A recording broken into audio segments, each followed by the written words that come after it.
Joining me for this week's episode of the Sales Leader Series is Sam Teixeira. Sam has over a decade of experience in early stage SaaS, including 8 years in leadership and sales roles. As the founder of closeone.io, which is a great domain name, by the way, he's currently helping B2B SaaS companies with providing deal support as a service and on-demand sales management, helping firms enhance performance and upskill sales professionals. He's led sales teams across various verticals, from technology and financial services to pharma and hospitality, with a deep focus on solution selling, pricing strategy, and deal execution, just to name a few. He has a wealth of insights in managing mid-market and enterprise deals from conception to close. Sam, really appreciate you taking the time to chat today. Yeah, thanks for having me. There's a million and one places we could start this conversation, Sam, and I think we probably let's start at the end of, say, a stage in which you would go through inside a deal, or not necessarily the end, but one very important part, which is pricing. Pricing can often be a roadblock in all deals, but particularly enterprise deals, and especially if you're selling something more complex, where there is kind of a lot of back and forth and mapping out what that looks like, depending on your pricing model. But in general, it can be something that salespeople often get objections around. How do you, as a seller yourself, and as you coach sales teams, how do you help those teams handle price objections without devaluing their solution or, the conversation at hand? Yeah.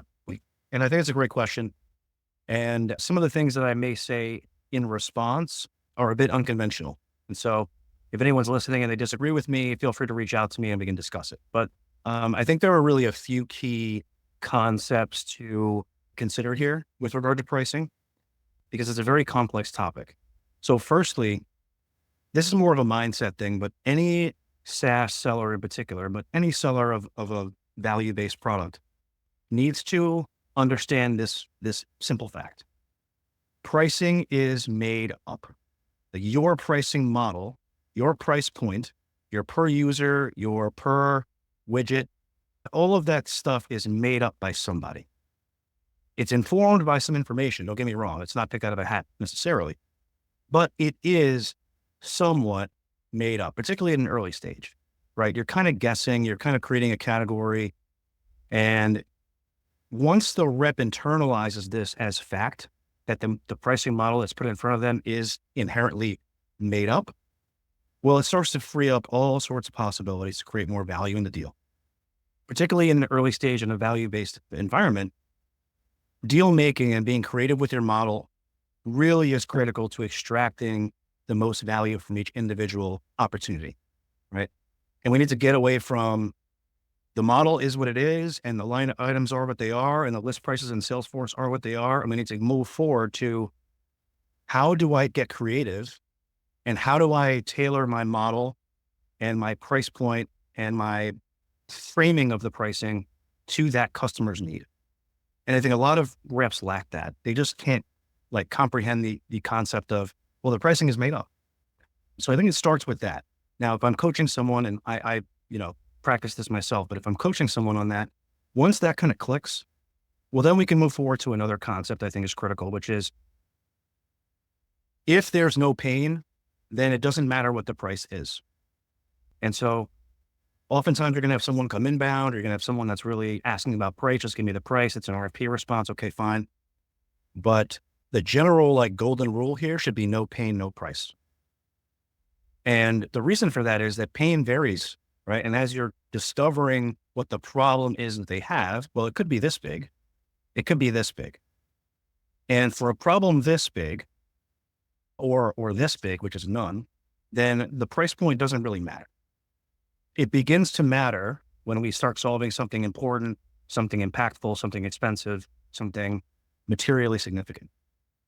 And it's at that point that what we're really doing is justifying our price point against the pain that we've discovered, that we've quantified, not against what the market will bear or against any other factor. So I understand the pricing's made up. I understand the concept of no pain, no price, and I'm quantifying pain such that I can justify my price point. Now I move on to probably the toughest one, which is the competition doesn't matter. The competition doesn't matter. And here's what I mean by that. Yes, you should have awareness as to who you are up against in a head-to-head competition in a deal. Yes, you should have valuable insights as to how you differentiate, versus competition. Yes, you should understand how they price and what their model is, and maybe it varies. But if someone comes to you with an objection of sorts on price because someone else is cheaper, that doesn't matter. That doesn't matter. Here's why. As a prescriptive seller, your job is to lead the prospect through an objectively true search for the right fit. Price, let's pretend everything is free. Let's pretend it right off the table. Let's say everything is free. Let's make sure that you're finding the best fit for you. And if that's not me, if that's not our solution, that's okay. Because if you do a thorough search and a thorough evaluation and you determine that we're not the best fit, it doesn't matter if we're free. We're not the best fit. It's that simple. However, if we go through an objective evaluation process and we are the best fit, well, now as a prospect, you have a choice to make. You can do one of two things.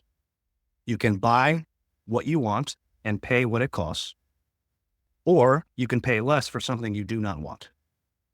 And that's quite a conundrum for a prospect. So what I see most with regard to pricing, and forget about models, forget about being the most expensive or the cheapest, understand that pricing is made up, truly internalize that, be creative with your model, go in very prescriptively and determine if the pain justifies a price point at all, right? No pain, no price. Okay, we've quantified pain. There's something here. It's worth paying more for better. And then ignore the competition's price. And that helps you maintain the value of your product and set up concessions later to incentivize behavior. If you have the right anchor position from the get-go, then down the line, when you want to create speed or create a longer deal value over more years, or if you want them to buy more items and add more things to the basket, more users, more professional service hours, whatever it might be, you've set yourself up to incentivize behavior by utilizing commercial drivers. But we're not discounting for the sake of discounting because someone asked, and the competition is just not a factor. So a long way of me answering my take on pricing, but that's how I would coach someone on the general principles. And hopefully that would lead to improved ACV and reduced sales cycles. That's a fantastic answer, Sam. I think that way of selling, at least guiding your buyers and your prospects to make the best decision, also lends itself in many ways of creating a sales experience that is much more enjoyable. And that does bear some weight in their decision, even if it is a little. Obviously, it seems like, you've sold for quite a while, as we already mentioned, in the intro. What changed for you in how you look at this? I mean, where was the first place that this kind of clicked for you in kind of pricing and selling this way? Have you got any stories about that? Oh, yeah. Yeah. I think there's two, right?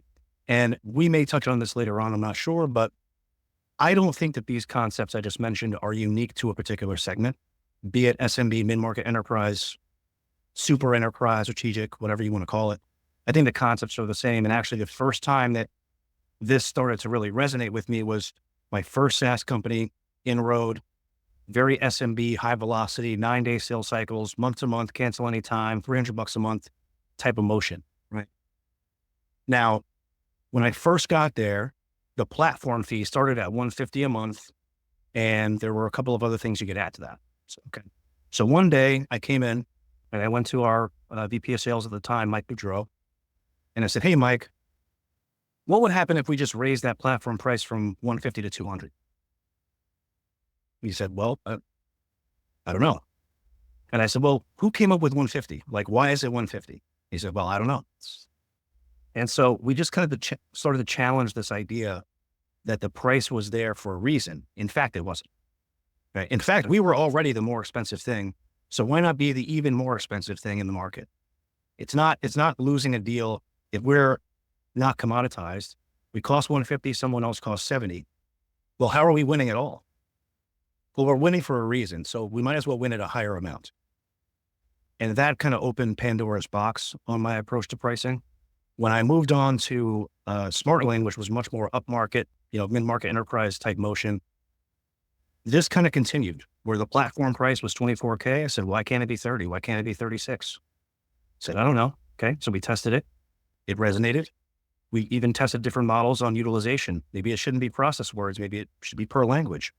Maybe it should just be, again, sort of made up to make sense for what they need to capture the most value for that customer.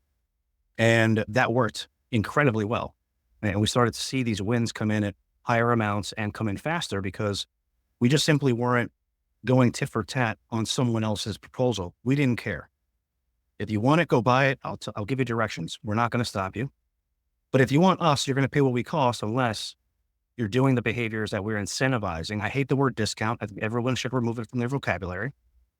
We're incentivizing buyer behavior, right? And for that, we're paying money. We're paying lifetime value. If your lifetime value is 10 years and I'm giving you 10K a year off, I'm spending $100,000 on that behavior. That's not cheap. So if I go up to the counter and I hand you a $100,000 bill, I expect that behavior to be returned to me. That's the narrative that we created at SmartLane that I think really changed my philosophy on pricing and the reps that I led at the time. I think it's a great example.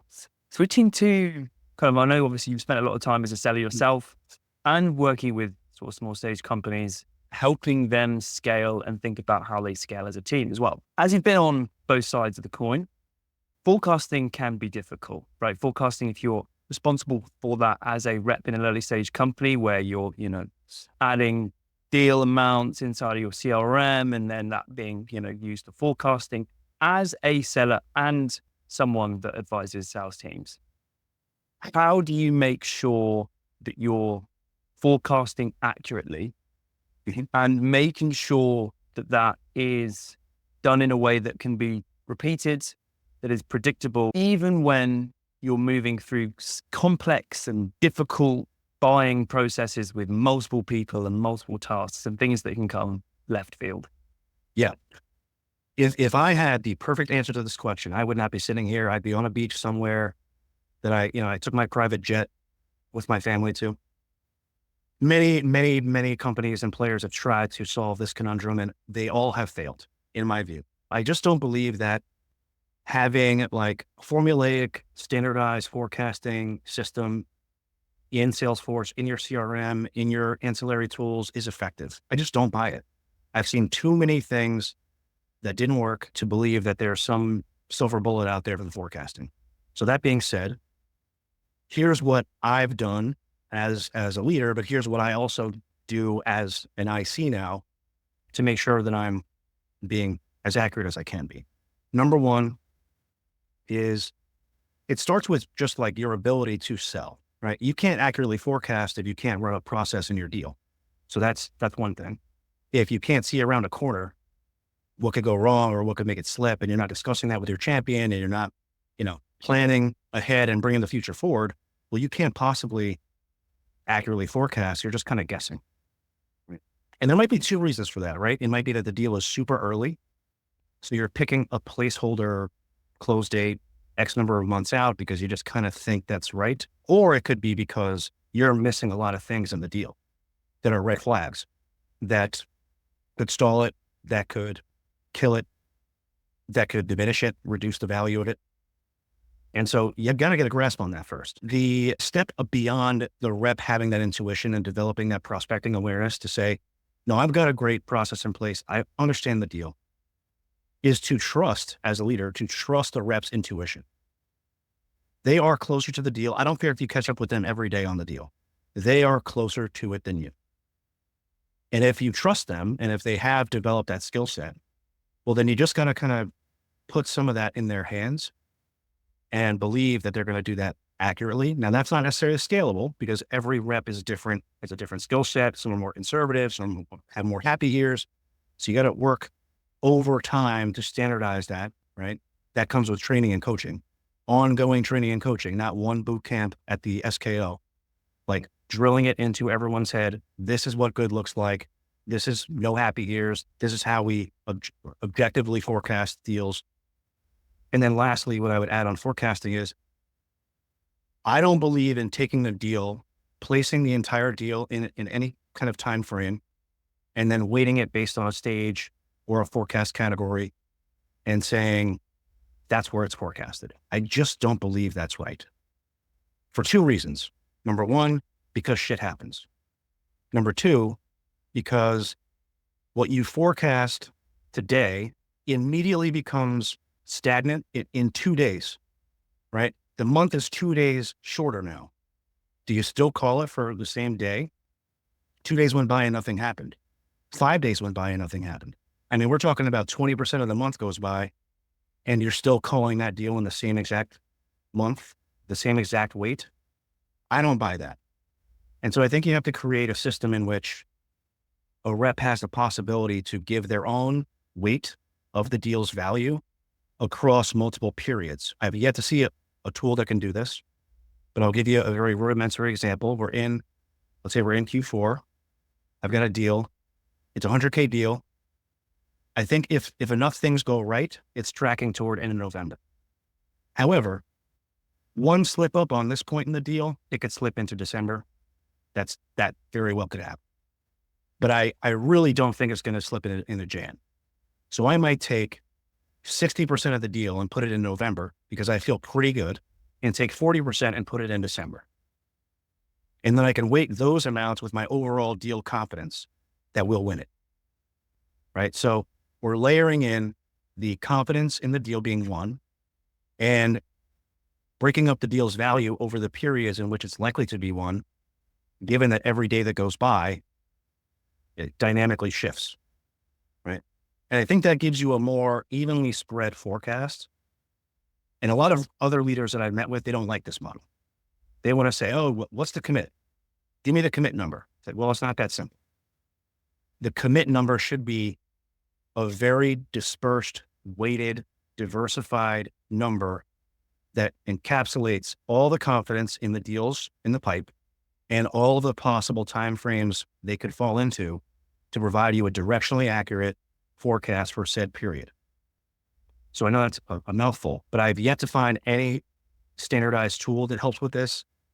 Obviously, Salesforce forecast categories and stages and weights just don't work.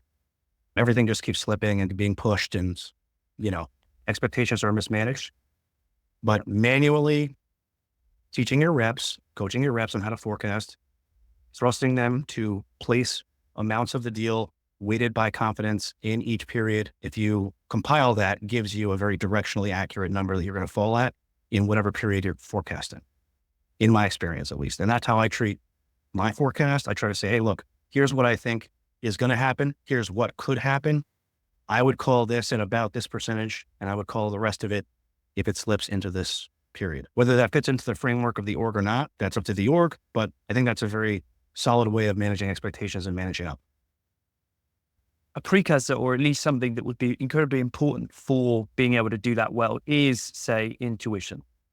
Training that intuition, understanding red flags, spotting those red flags.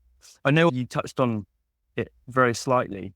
Do you have any specific tips or things that at least you would want to do with, say, someone that's new to the team, even early stage, to help build that intuition within them to be able to kind of start thinking about their deals and their pipeline in this way? Because I don't think it's natural. That's a good question. And there are certain things that just take time, right? Like, you don't learn how to see around every corner by going through an onboarding process as a new hire. I just don't think that's true. You're going to have to make some mistakes. You're going to have to learn by experience, and certain reps have more experience than others. Not that that should be weighted more as far as skill. When you've seen enough deals, you start to kind of develop an awareness that others have not. So let's leave with that. That being said, it should be the leader's job to apply a level of skepticism, healthy skepticism, to every deal in the forecast meeting or the forecast report or however you're doing forecasting. So the rep is calling it. Yes, you should trust them, but you should also apply a level of skepticism. Hey, what if that guy doesn't do the thing that he said he was going to do? Or what could cause that to be delayed? Or if we're not working in parallel in the paper process, what's the likelihood that that gets done in 10 days flat? And so you should, as a leader, hopefully have some level of awareness that you can apply skepticism to each deal. And then over time, the reps start to learn, okay, I probably shouldn't be committing or putting something into this weight in this period if these things have not been worked on or started or whatever. And as a leader, again, you should be able to diagnose someone that constantly has happy years. Over time, they're constantly pushing dates out. They're calling a number that's, absurd, and getting that feedback. And again, that's not something that happens during onboarding. It's not something that happens in one session with sales ops on how to forecast. It's ongoing, repetitive, consistent, personalized coaching and development of each individual. Makes a lot of sense.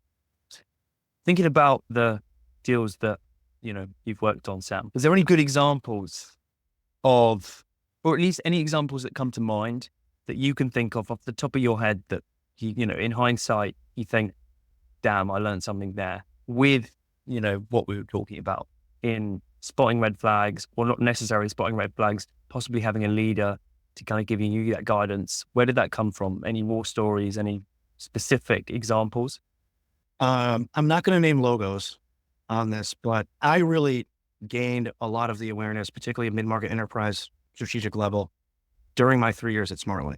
We had a lot of deals that, went through a very complex process. And I think the biggest thing that I learned with regard to controlling and forecasting certain deals was, how do we run the right process after we've been down selected in an RFP? So like RFPs are a different animal, right? And one may think, well, it's in the RFP. These are the dates. These are the things. Okay. But there's actually a lot more that can be done during the RFP response process, during the question asking process, if the RFP allows. Once the RFP is submitted, when it's been submitted, between then and down selection, what can be done? How can we loop in marketing resources? What else can we throw at this to make it to the down selection process? And then once we're in there, what can we do in parallel with the remainder of the evaluation process? Who am I working with primarily? Is it procurement? Well, that's not really a business user. It's not really an exec sponsor. They're tasked with making this purchase eventually, but we need to multi-thread. We need to do it now, and we need to do it in a way that opens up fast channels of communication. And so early on with RFPs, you would have an RFP that we would submit a response to. It would just kind of sit there, and the close date would just be like some ambiguous date.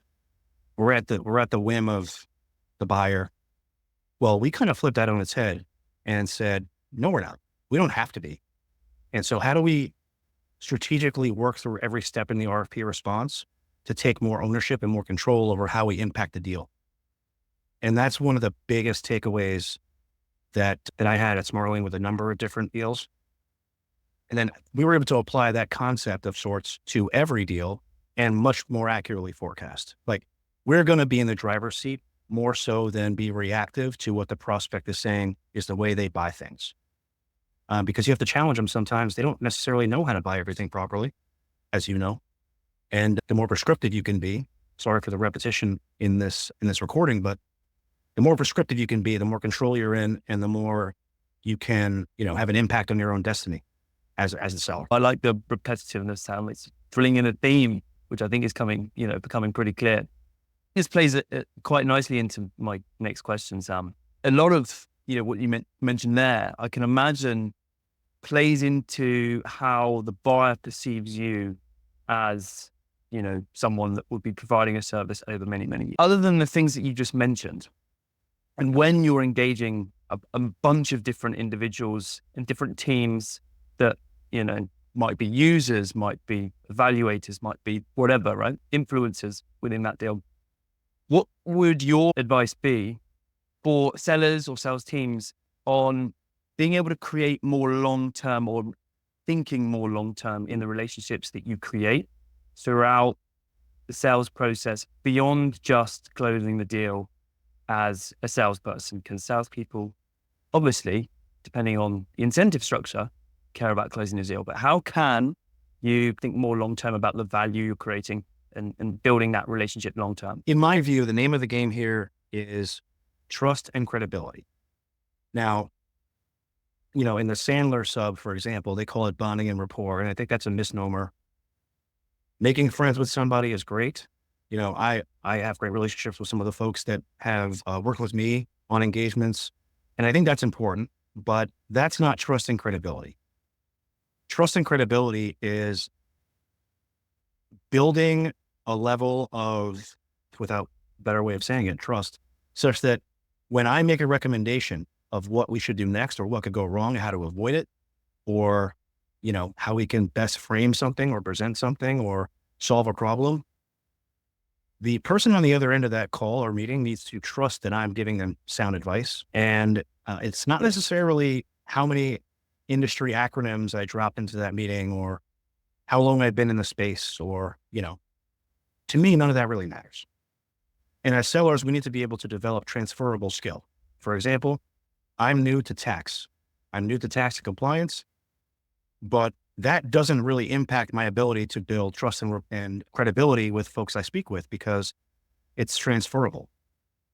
And how do you do that? Well, there's really two main ways that I've seen great reps quickly build trust and credibility, even if they don't have a lot of industry domain expertise. Number one is what's called disarming honesty. It's saying something that's not necessarily in your best interest to say. It's objectively true, but it's not in your best interest to say. And what does that do? It brings the prospect's guard down. And not that you're trying to trick them, right? You're not tricking anybody. This is not misleading in any way. It's just changing the dynamic of buyer and seller to partners.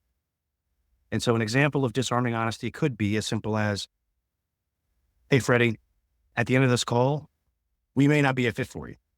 We're not a fit for everyone. And if that's the case, that's fine. We got to know each other. We became friends and we'll keep in touch, but that's okay. Right.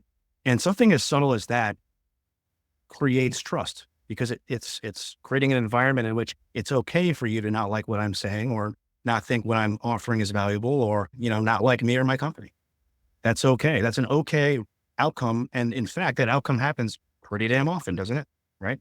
So it's objectively true, but it's not in my best interest to say that out loud. And I think the more that you can do that, again, being genuine, saying these objective truths that are not necessarily helping you, quote unquote, close a deal, the more trust is built over time, right? That's really important. The other thing, and this more helps with credibility, especially for new folks or folks that don't have 20 years experience in the domain, is creating exec alignment as quickly as possible. It's easier said than done, right? And there are different techniques that I would coach reps on how to do that properly. But the faster you can connect the right exec on your side, could be just your founder CEO, because that's how your team is structured. Could be someone else if you're at a more mature company, maybe it's a VP engineering or whatever that exec is. Connect them to the right folks on the other side. And that credibility box is checked, right? We know our stuff. We've done this before. We've seen this episode. The problem you're trying to solve, it's not unique to us. We know exactly how to guide you through it. Again, being prescriptive as the doctor, we help patients like you every single day. And here's how, and here's why, and here's how long we've been doing it.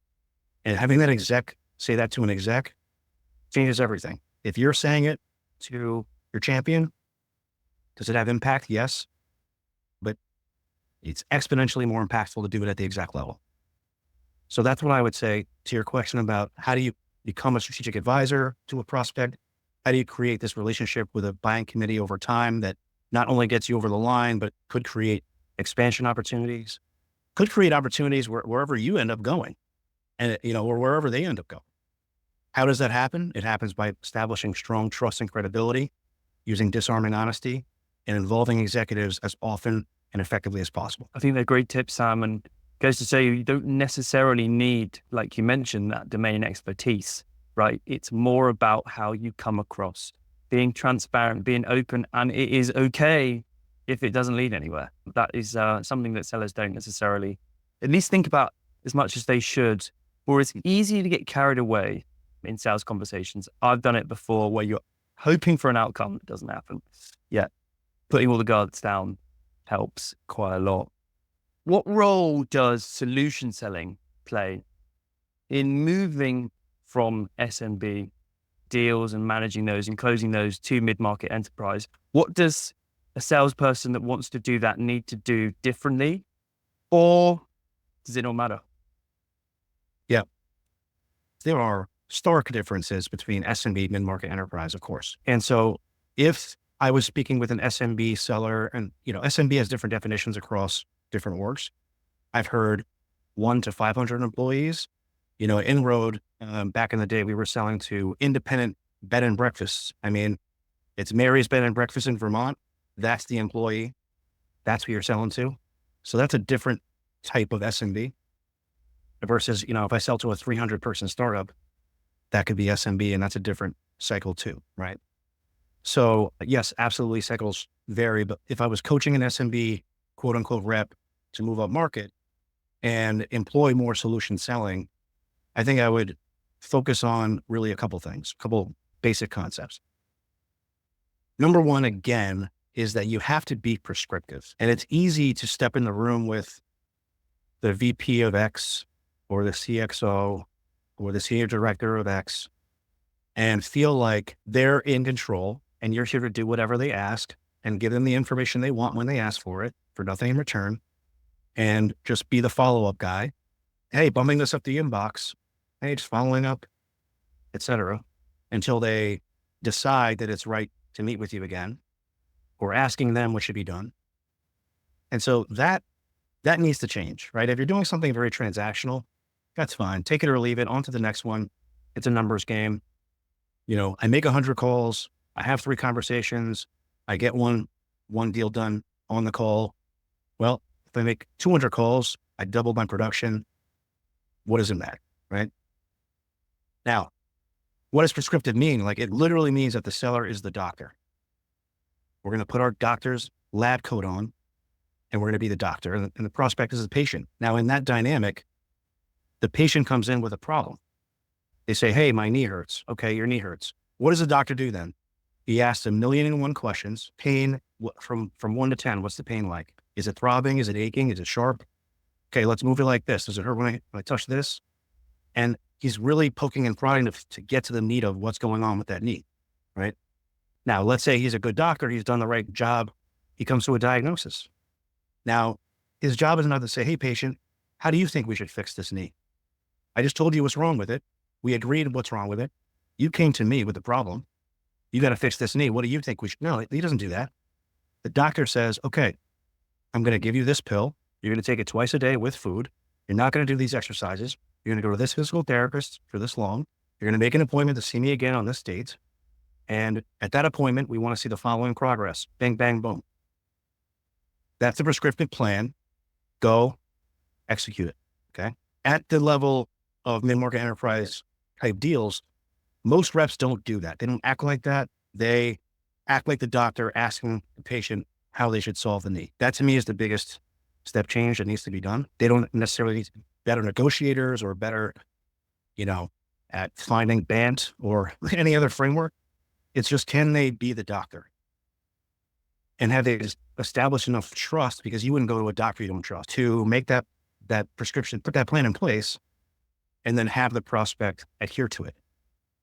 Right? If you're the doctor nobody trusts, they're just going to roll their eyes and walk it off. My knee's not that bad after all. So a long way of me saying, I think the biggest change for that rep to solution sell is to be prescriptive and say, look, we've identified the problem. That's your diagnosis. This is the prescriptive plan that other people with bad knees have used to fix their knee and get back to running and cycling and whatever else they want to do. So you can either do that plan and get where you want to be, or you can not and have your knee hurt forever. It's up to you. I'm not the one with the bad knee. You are. I really, as a doctor, want you to have a better knee, but it's a two-way street. You got to work together to get that knee fixed, right? So being prescriptive is critical, and that's what everything else falls into place. If I have a champion that trusts me and I'm being prescriptive and I say, I've seen this work well. If this works well, that person right there is involved in the conversation, and or they're meeting with this executive on my side, and it happens quick. I've seen this before. This is how it should work. And I want to help you get where you want to be. Here's how it should be done. Versus, when do you think we should meet again? Okay, I'll send you a follow-up, and let's put something tentative on the calendar for Friday. That meeting gets declined. Now I'm chasing. That's not the right way to run a mid-market enterprise deal. You have to be strategic. You have to be prescriptive. You have to be the doctor. Amazing. Sam, that was such a good answer. And it goes back to kind of just building credibility and building trust and being, like you mentioned, prescriptive, which I think is something that needs to be leveraged, especially when you sell mid-market enterprise. For all those listening that want more information about Sam, the work he does as an advisor himself in Close One, or want to reach out to Sam, for any sort of deal support or as an individual seller, all of the details for Sam, Close One, and any of the other things that we mentioned in this episode will be all listed below in the description. Sam, for anyone listening, whether they're an AE or, a sales leader or, a founder, is there anything that you want to leave the audience with? I think the basic thing that I would want to leave anyone with is this. Selling in general has been evolving into something very over operationalized.